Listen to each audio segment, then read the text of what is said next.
Hello, and welcome to another episode of Untraditionally Traditional, a podcast with me, Brittany Duncan, a millennial homemaker.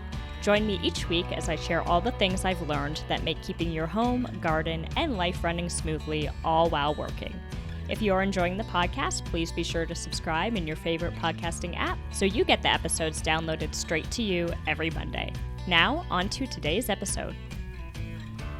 Hello, and welcome back to another episode of Untraditionally Traditional, a millennial homemaker. This is your host, Brittany Duncan, and if you are tuning in for the first time, it is episode 84, and I hope that you'll go and listen to the backlog of episodes. There's a lot of good stuff there, but if you are a return listener, thank you so much for joining. Today, we are going to be talking about a practice called habit stacking and how it can be used as a homemaker. But before we dive into that, let me share about something new I am doing through the podcast. I have set up a Buy Me a Coffee account. For those of you who are unfamiliar, Buy Me a Coffee is like a virtual tip jar where you can leave a tip to buy me a coffee. Although, if we're being realistic, you'll probably more be like gifting me a seed packet or a seedling or a plant or something along that lines, because you know how I like to do. I've thought about this for a long time and decided that I would give it a go. There are a few options. The first is a $5 tip one time to show your support, but I also wanted to offer something to those of you who want to support the show in a different way. So honestly, asking for financial support for this podcast is super uncomfortable for me. But the reality is that it takes a lot of time, and the softwares that I use for the podcast and the website and the time I spend creating content on Instagram is not free. So I thought, why not? It doesn't hurt to ask, right? So for those of you that love the show and want to support it as a friend of the pod, that's the second level of support, you can set up a $10 monthly tip. And in return, you will get 2 recipe cards from me and a garden cheat sheet for the upcoming month highlighting what I'm doing in the garden.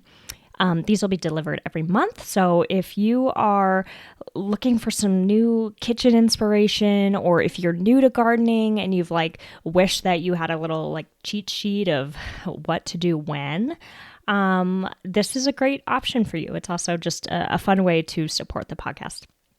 There's also a kind of lifetime membership. If you're yes, I want this, I want to have it every month, I don't want to have to think about it, you can give a one-time subscription fee. And then for the life of the podcast and doing these recipe cards and the garden cheat sheets, you will get them all. So lots of options there.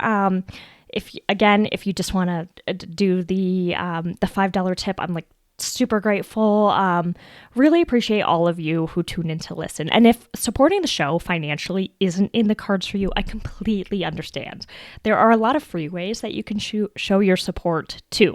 Writing a review for the podcast on your favorite podcasting app is huge. Sharing it with friends and family members who would enjoy listening is another great value. However you choose to support, I am so grateful. Honestly, the reviews, whenever I read them, I get so excited and inspired to keep creating content. It helps the show grow. It helps other listeners, or potential listeners rather, know what to expect. So if giving financially isn't in the cards for you, those are things that you can do. Okay, let's talk about habit stacking. First, what is it? Habit stacking involves connecting behaviors by choosing an existing current habit and then stacking a new behavior on top of it. I like to use habit stacking to use up passive time. So, for example, while I'm waiting for my coffee to be ready in the morning, instead of just leaning against the kitchen counter, staring at the coffee maker, drip, drip, drip, or more likely looking at my phone, I empty the dishwasher. I'm going to share some ideas for cooking, cleaning, exercising, organizing that you can implement using habit stacking.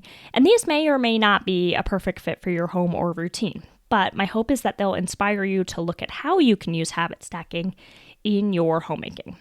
Okay. This next one is a combination of cooking and cleaning. When I get home from the grocery store, I place my bags on the counter and I go straight to the kitchen sink. I will wash any dishes that are in there and then I clean the sink. Next, I fill it with warm water and my produce wash. And then as I'm unpacking my groceries, any fruits or vegetables go in there for a soak. When I'm finished putting away all the other items that are not produce, I will then rinse and prep the fruit and veggies. For some items, this is just putting them in the fridge once they're dry. For others, I take it a step further. Strawberries, I remove the tops, I quarter them, and I put them in a big Tupperware. Peppers, I core them, and then kind of same thing, like I basically like quarter it, and then I put them in a Tupperware so that I can slice them or dice them or do whatever needs to be done for the specific meal I'll be prepping next. But I find that this method like saves me time in the long run, washing and chopping produce every single time. I dirty my knives and my cutting board once, and then everything is in the fridge ready to be enjoyed. I found that I am much more likely to eat fruits and vegetables if they are washed, chopped, and ready to eat. So that's my first habit stack, is that I combine washing and prepping my produce with unpacking my groceries. Next up, once I wash my breakfast dishes, I check my meal plan to see what we are having for dinner, and I take out any meat that needs to thaw. I found that if I don't habit stack this with morning dishes, I will often forget, and then I have to scramble to figure out something else for dinner. I do the same thing at lunch when I'm heating up my lunch. Of course, I work from home, so if you work outside the home, this obviously won't work for you. But for those of us that are at home, when I'm heating my lunch, I empty the dish rack on the counter, kind of like that similar one to the morning coffee, but now it's while I'm heating my lunch. So different flip there. Another habit stack is that when I refill Sage's dog bowl or realize that I have a water bottle that has old water in it, or I take our water glasses from the night prior to the kitchen, rather than dumping that excess water down the drain, I check the houseplants, because Sage's water gets checked basically every day, twice a day. This allows me to keep a good eye on the plants and give anyone a drink that needs one, basically without wasting water too. Like, I've already got this water. I don't want to drink it. Like, it's kind of, I don't know, stale. Can water get stale? I'm kind of a water snob, so I feel like it can. And so I just use that water to water the houseplants. Speaking of Sage, for those of you that are new listeners, Sage is our dog, our golden retriever. She's my fur baby. Love her to death. So when you hear me reference Sage, that's who she is. A habit stack, and honestly, like, one of the best tricks that I have implemented is that when we feed her, she gets brushed. As I said, she's a golden retriever, and girlfriend has some luscious locks. Sage has been taught since she was a puppy to wait until we say release to indulge in her meal. So now we used to make her do like a bunch of tricks, and sometimes we still do. But now, instead of that, basically I'll take an extra 40 seconds. I brush her when I put her bowl down. And then once I'm done, I say release. And that 40 seconds twice a day, it keeps her hair down, and it means that I have to vacuum less frequently. And for those of you that have a golden retriever or a lab or another pup that sheds a lot, this is like a great way to just keep up with the dog hair. Okay, moving out of the home for a moment, because my brain is all over the place apparently today, let's talk about the car. I like to keep my car clean, and there are a few ways that habit stacking helps me with this. One of which I've shared on the podcast before, but basically when I'm pumping my gas, I will remove any trash from my car and I shake out the floor mats. And if I have time, I will use a car wipe to wipe down the seats and the dash. And then I have separate Windex wipes that I use to clean the inside of my windshield, the rear view mirror, and the visor mirrors. I keep those wipes in my driver's door, so like they're always right there. But that's a great way to like keep up with keeping your car clean. Every time you're getting gas, that's my routine. So I'm not just like standing there staring at the pump. Because I work from home and I have a car that has good gas mileage, I really don't fill my car up too often. And so I realized the other day with my grocery shopping routine that when I go to Trader Joe's, I almost always go after my workout class in the morning because Trader Joe's is close to where I work out. My workout class ends at 7:45. Trader Joe's doesn't open until 8 a.m.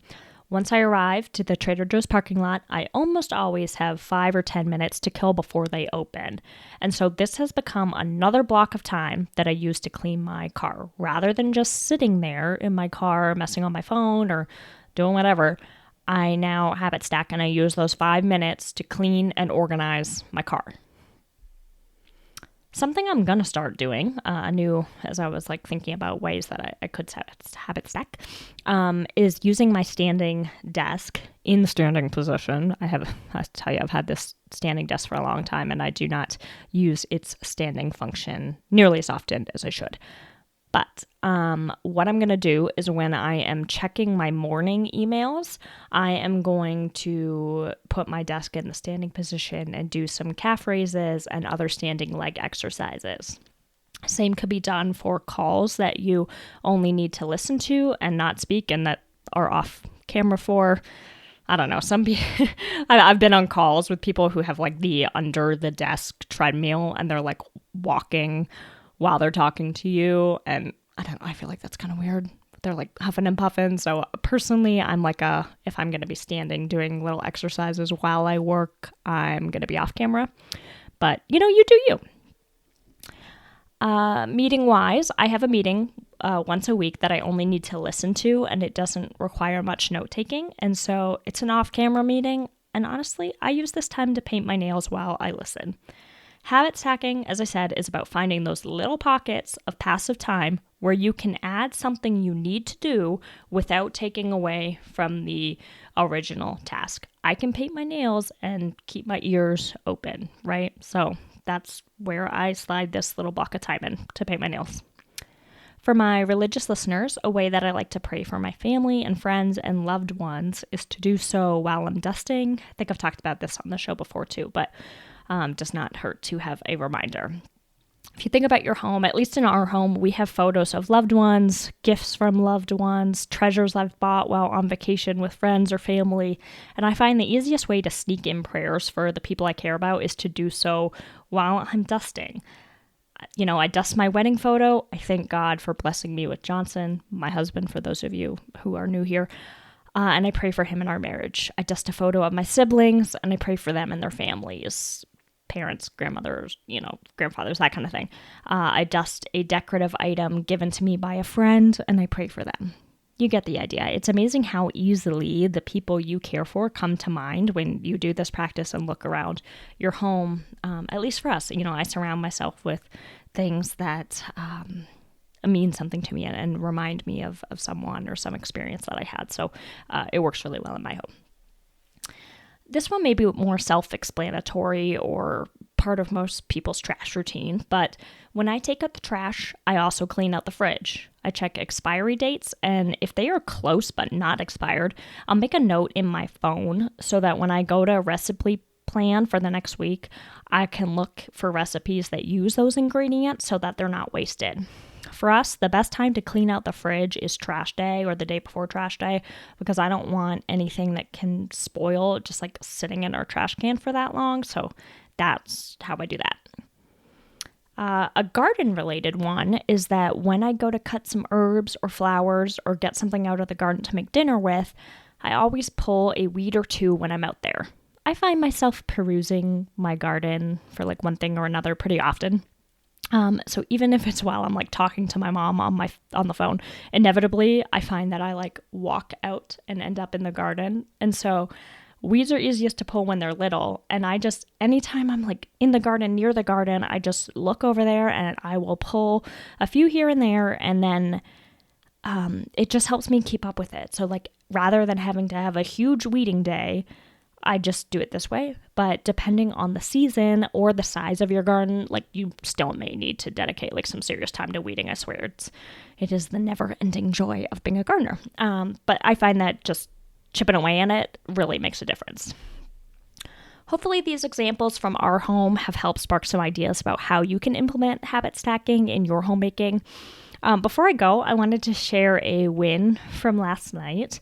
I was having one of those days. Dinner plan got scrapped because I just was not feeling it. And I decided on making a quick and easy ramen bowl. I used bone broth and some hard-boiled eggs so that we had protein. It was nothing fancy. And then after dinner, Johnson and I were talking about like how lazy we were feeling and that we didn't really feel like doing anything, and just noticing that the house was, well, a wreck, for lack of a better term. And to my surprise, Johnson enthusiastically said, "Hey, why don't we set the timer and do a 10-minute pickup?" And it was awesome. He set the timer, and the two of us went to war with the house for 10 minutes straight, and by the end of it, everything was in order. And it's funny how things can seem like so much work, when in reality, it really just took the two of us spending 10 minutes together getting things back on track. I felt so much better afterwards, and honestly, it gave me butterflies that this husband of mine knew that I needed things in order, but was too tired and overwhelmed to make it happen myself. He took initiative, and his enthusiasm inspired me. So while I consider myself the homemaker, turns out it's a family effort. Go figure, right? Anyway, that's it for this week, y'all. Until next week, happy homemaking, everybody.